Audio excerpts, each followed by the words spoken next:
ആ കാലൊക്കെ സൂക്ഷിച്ച്. 22.6. അത് എത്രയാണ്? 12.4. ആ ടേപ്പ് ശരിക്കും പിടിക്കേ. നമസ്കാരം. അല്ല, ഇത് ആരപ്പാ? എന്താ ഇങ്ങോട്ടൊക്കെ? വെറുതെ. മരം മുറിക്കരുതെന്ന് സർക്കാർ ഓർഡർ ഇട്ടിട്ടും ആചാരുടെ ഡിപ്പോയി തടിക്കൊരു കുറവില്ല. ബിസിനസ് നടത്താണ്ടിരിക്കാൻ പറ്റുമോ? അപ്പൊ പിന്നെ ഇല്ലാത്ത തടിയൊക്കെ ഉണ്ടാക്കേണ്ടി വരും, ഇല്ല കുഞ്ഞമ്മതെ? അതെ അതെ. പിന്നെ ഞാൻ വന്നത്, കുഞ്ഞമ്മ അന്നൊരു കാര്യം വന്ന് പറഞ്ഞിരുന്നു. ആചാരുടെ പുതിയ കാറിനൊരു ഡ്രൈവറെ വേണമെന്ന്. അന്നത്തെ ബുദ്ധിമോശം കൊണ്ട് ഞാനത് വേണ്ടെന്ന് പറഞ്ഞയച്ചു. പിന്നെ ആലോചിച്ച് നോക്കിയപ്പോഴാ എത്ര കാലം ഇങ്ങനെ വെറുതെ ഇരിക്കുക. അപ്പൊ ആചാരെ കണ്ട ആ വിവരം ഒന്ന് പറയാമെന്ന് വിചാരിച്ചു. ആ വണ്ടിയിൽ ഇപ്പൊ ആളായല്ലോ. മാത്രമല്ല, നിങ്ങളുടെ മക്കൾ സമ്മതിക്കൂ? അത് മോടെ കല്യാണം കുറച്ച് ബാധ്യതകൾ വരുത്തി വെച്ചു. അത് ഉടനെ തീർക്കണം. അങ്ങനത്തെ ഒരു സ്ഥിതിയിൽ വന്ന് പെട്ട് ആചാര്യ വിചാരിച്ചാ എവിടെയെങ്കിലും ഏർപ്പാടാക്കി തരാൻ പറ്റും. കാറിലോ ലോറിയിലോ എവിടെയെങ്കിലും. എന്താ ഇപ്പൊ ചെയ്യാ? എല്ലാ വണ്ടിയിലും ആളുണ്ട്. പിന്നെ ഉള്ളത് വേണ്ട, ആ പണിക്ക് നിങ്ങൾ പോണ്ട. എന്താ അത് അത് കുറച്ച് അധ്വാനം കൂടുതലുള്ള പണിയാ. എത്ര അധ്വാനമുള്ള ജോലിയായാലും ഞാൻ ചെയ്യാം, ചെയ്തേ പറ്റൂ. അത് മാത്രല്ല, വേറെയും കുറച്ച് പ്രശ്നങ്ങളുണ്ട്.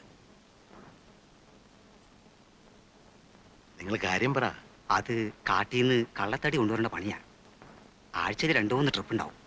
പക്ഷെ മനക്കരുത്ത് വേണം, പിടിച്ചു പോയാൽ അകത്താവും. കാശ് കിട്ടുമല്ലോ? കാശ് കിട്ടും, പക്ഷെ മന്ത്രിമാരുടെയും കളക്ടർമാരുടെയും ഡ്രൈവറായിരുന്നു നിങ്ങൾക്ക് അത് ചേരൂ. സാരമില്ല, ഞാൻ റെഡിയാ ആചാര്യ. എപ്പോഴാ വരേണ്ടതെന്ന് പറഞ്ഞാൽ മതി.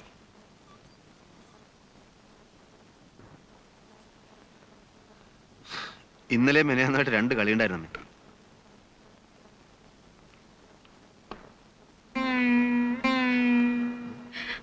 എന്താ അമ്മേ, എന്താ ഉണ്ടായത്? എന്തിനാ അമ്മ കരയുന്നെന്ന്? എന്തു അമ്മ എന്തിനാ കരയുന്നത്? ചോദിച്ചത് കേട്ടില്ലേ? അച്ഛനും ഉണ്ണേട്ടനും തമ്മിൽ വഴക്കായി.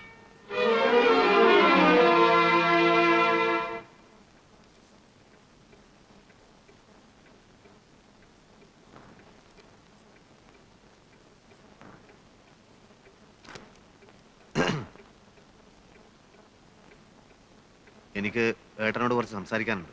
ബാങ്കിന്റെ കാര്യം വല്ലതാണോ? അല്ല. എന്നാ ഇപ്പൊ പറ്റില്ല. പിന്നെ എപ്പോ പറ്റും?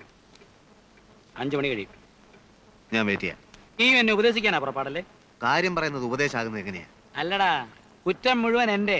നിങ്ങളൊക്കെ നല്ലവരും, എല്ലാരും എനിക്കറിയാം. കാര്യങ്ങളൊക്കെ നടന്നു കഴിഞ്ഞപ്പോൾ ഞാൻ അധികം പറ്റായി. ഇതെങ്കിലും മനസ്സിലാക്കാൻ കഴിവില്ലെങ്കിൽ പിന്നെ ഞാൻ എന്തിനാടാ ഈ ബികാമും പാസ്സായി ബാങ്കിൽ പോയിരിക്കുന്നത്? വെറുതെ നാട്ടുകാരെ കൊണ്ട് അതും പറയിപ്പിക്കുന്നത് എന്തിനാണെന്നാ ഞാൻ ചോദിക്കുന്നത്. നാട്ടുകാരെ കൊണ്ട് ഞാനാണോ പറയിക്കുന്നേ? അവിടുന്ന് ഇറങ്ങിപ്പോവാൻ എന്റെ മുഖത്ത് നോക്കി പറയുമ്പോൾ അതും കേട്ട് ഗണിച്ചുകൊണ്ടിരിക്കാൻ എന്നോട് പറ്റില്ല. അത് തെമ്മാടിത്തരമാണെങ്കിൽ ആ തെമ്മാടിത്തരം ഇനിയും ഞാൻ ചെയ്യും. ചേട്ടനൊരു കാര്യം ചെയ്യും. അത്ര നിർബന്ധമാണെങ്കിൽ ബാങ്കിനടുത്ത് എവിടെയെങ്കിലും ഒരു വീട് വാടകയ്ക്ക് എടുത്തോളൂ. ജോലിക്ക് പോകാനുള്ള സൗകര്യത്തിനാണെന്ന് ആളുകൾ ധരിച്ചോളൂ. എന്തായാലും ഒരു വീട്ടിൽ 2 അടുപ്പ് വേണ്ട. എങ്ങനെ എങ്ങനെ എങ്ങനെ വേറെ വീട് വാടകയ്ക്കെടുത്ത് ഞാൻ മാറണം അല്ലേ? നിന്റെ ഉള്ളിൽ ഇതിപ്പോ എനിക്കിപ്പം മനസ്സിലായടാ. അങ്ങനെ എന്നെ അവിടുന്ന് പുകച്ചു പുറത്ത് ചാടിക്കുക. അങ്ങേത് ഇറങ്ങിപ്പോകാൻ പറഞ്ഞു, നീ അത് കുറച്ച് മയത്തിൽ പറഞ്ഞു. അയ്യോ, അതല്ല ഉണ്ണേട്ടാ. വേണ്ടടാ, ഇതൊക്കെ മനസ്സിലാക്കാനുള്ള സാമാന്യ ബുദ്ധിയെങ്കിലും ഈ കൃഷ്ണൻ ഉണ്ണിക്കുണ്ട്. കുന്തുണ്ട്. എന്ത് പറഞ്ഞാലും ദോഷം മാത്രം കാണുന്ന ഒരാളോട് ഒന്നും പറഞ്ഞിട്ട് കാര്യമില്ല. തെളിച്ചു പറയടാ. പോത്തിന്റെ ചെവിയിൽ വേദമോതരുത്, അതല്ലേടാ നീ ഉദ്ദേശിച്ചത്? മനുഷ്യനെ വട്ടുപിടിപ്പിക്കരുത്. അച്ഛൻ പറഞ്ഞതാ ശരി. അച്ഛൻ എന്തു പറഞ്ഞു? എന്നോട് മിണ്ടരുത്, ഞാൻ താമസിക്കുന്നിടത്ത് വരരുത്, അല്ലേ? അച്ഛൻ പറഞ്ഞാ ശരി.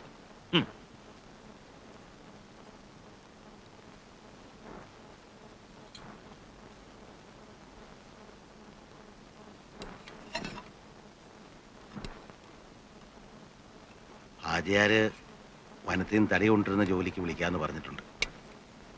കള്ളത്തടിയാ, എന്നാലും കാശ് കിട്ടും.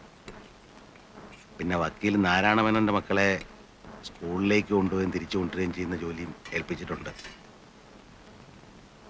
ആ വകയിലും കുറച്ച് പൈസ വരും, എന്നാലും കുറച്ച് സമയം ബാക്കി വരും. നിന്റെ പരിചയത്തിൽ ആർക്കെങ്കിലും ഒരു പകരക്കാരൻ ഡ്രൈവറെ വേണ്ടി വരുമോ?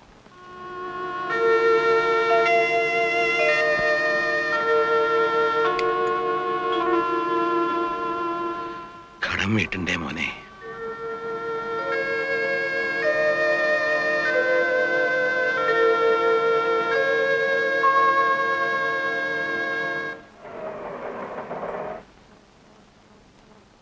ഇപ്പൊ വരാം. രമയ്ക്ക് സുഖം തന്നെയല്ലേ? അതെ. ശിവൻ എന്ത് പറയുന്നു? മുരളേട്ടൻ കയറിയിരിക്കൂ, ഞാൻ അമ്മയെ വിളിക്കാം.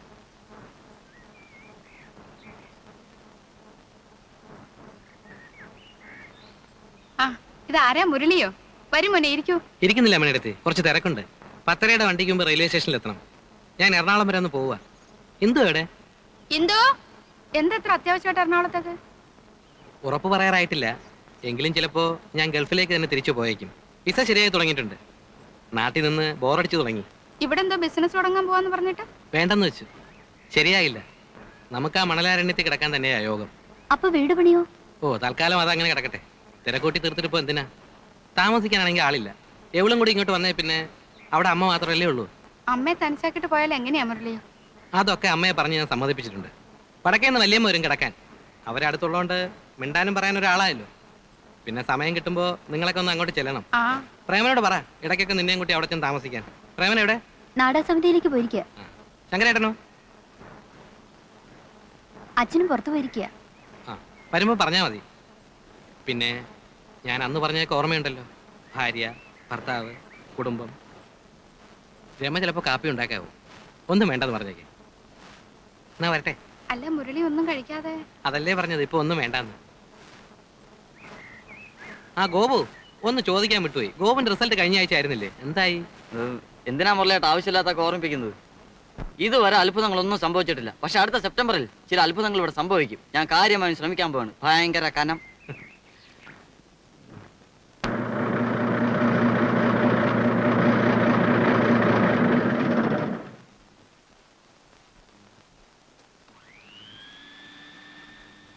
ആ, ശങ്കരൻ നായരെ കാണാൻ ഒരാൾ വന്നിട്ടുണ്ട്. ആരാ? ആരാന്ന് പറഞ്ഞില്ല. ആ, എന്താ അച്ചു ഇവിടെ? മനുഷ്യനാണോ താൻ? തന്റെ വീട്ടിൽ നിന്നൊരു പെൺകുട്ടി പ്രസവിക്കാൻ പോയിട്ട് ഇതുവരെ ഒന്നും തിരിഞ്ഞു നോക്കാത്ത മനുഷ്യനാണോന്ന്? അല്ല. ഞാൻ വീട്ടിൽ ചെല്ലുമ്പോഴൊക്കെ അവൾ അന്വേഷിക്കും, അച്ഛനെ കാണാറുണ്ടോ, അമ്മയെ കാണാറുണ്ടോ എന്ന്. എന്തുകൊണ്ടാ? നിങ്ങളോടുള്ള സ്നേഹം കൊണ്ടാ. മരുമകളെ തലയിൽ എടുത്തോണ്ടായിരുന്നല്ലോ നടപ്പ്. എന്ത് തെറ്റാ അവള് ചെയ്തത്? വാ, നമുക്ക് വീട്ടിൽ പോയി. ഞാനിനി ഇല്ല അങ്ങോട്ട്. ബസ് ഇറങ്ങി തന്റെ വീട്ടിലേക്ക് നടക്കുമ്പോഴാണ് അറിഞ്ഞത് താൻ അവിടെ കാണില്ല. ഇവിടെ വന്ന് അന്വേഷിക്കാൻ. അന്വേഷിച്ചു, കണ്ടു, ഇനി ഞാൻ പോണു.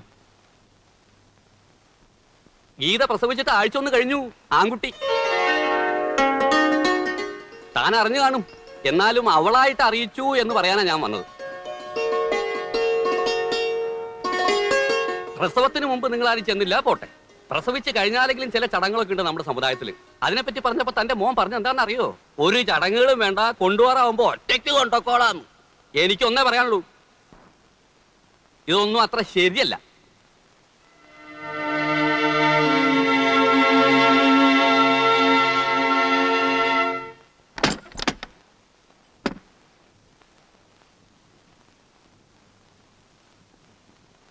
അമ്മണി,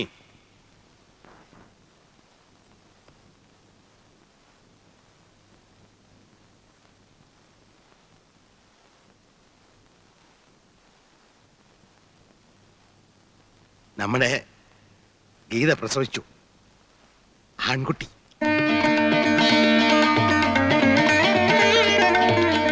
എപ്പോ? ആഴ്ച ഒന്ന് കഴിഞ്ഞു. നമ്മൾ ആദ്യമായിട്ട് മുത്തശ്ശനും മുത്തശ്ശിയായി. എന്നിട്ടും നമ്മളത് അറിഞ്ഞില്ലടി. ദിവസവും ഇതിലെ കടന്നു പോകുന്ന നമ്മുടെ മോന് അവൻ അറിയിക്കാൻ മനസ്സുണ്ടായില്ല. അത് തിരക്കിനിടയ്ക്ക് അവൻ ചിലപ്പോ മറന്നതാവും. വേണ്ടടി, നീ എന്നെ സമാധാനിപ്പിക്കുകയൊന്നും വേണ്ട. അത്രയ്ക്ക് വിഷമൊന്നും എനിക്കില്ല. അവനേക്കാ വാശിയുള്ളതാണ് ഞാൻ. എനിക്ക് അങ്ങനെ ഒരു മകനില്ല. പിന്നെ കടക്കാരനായി പോയതുകൊണ്ട് കുറച്ചു കാലം കൂടി ഇതൊക്കെ സഹിക്കണം. അത്ര ഞാൻ കരുതിയിട്ടുള്ളൂ. നിങ്ങൾ രണ്ടാളും ഇങ്ങനെ തുടങ്ങിയാൽ എങ്ങനെയാ? രണ്ടാളുടെയും കാര്യം നീ നോക്കണ്ട. ഒന്നിൽ അവൻ അല്ലെങ്കിൽ ഞാൻ. എല്ലാരും കേൾക്കാനാ പറയുന്നേ. ഗീത നമ്മളോട് ഒരു തെറ്റും ചെയ്തിട്ടില്ലല്ലോ. നമുക്ക് അവളെ കുഞ്ഞിനെ ഒന്ന് കണ്ടിട്ട് വരാം. എന്നിട്ട് അവൻ എന്നെ അവിടെ നാട്ടി ഇറക്കുന്നത് നിനക്ക് കാണുമല്ലേ? എന്നാ അച്ഛൻ വരണ്ട, ഞാനും അമ്മയും കൂടെ പോയിക്കോളാം. പോയിക്കോ. പക്ഷെ പിന്നെ ഈ പഠിക്കകത്തേക്ക് കിടക്കരുത്. എന്നാലും അവക്ക് എന്ത് തോന്നും? അവക്ക് എന്ത് തോന്നിയാലും പ്രശ്നമില്ല. അവന്റെ ഭാര്യയാണ്. അവന്റെ ഭാര്യയും കുഞ്ഞുമായിട്ട് നമുക്ക് ഒരു ബന്ധവും വേണ്ട.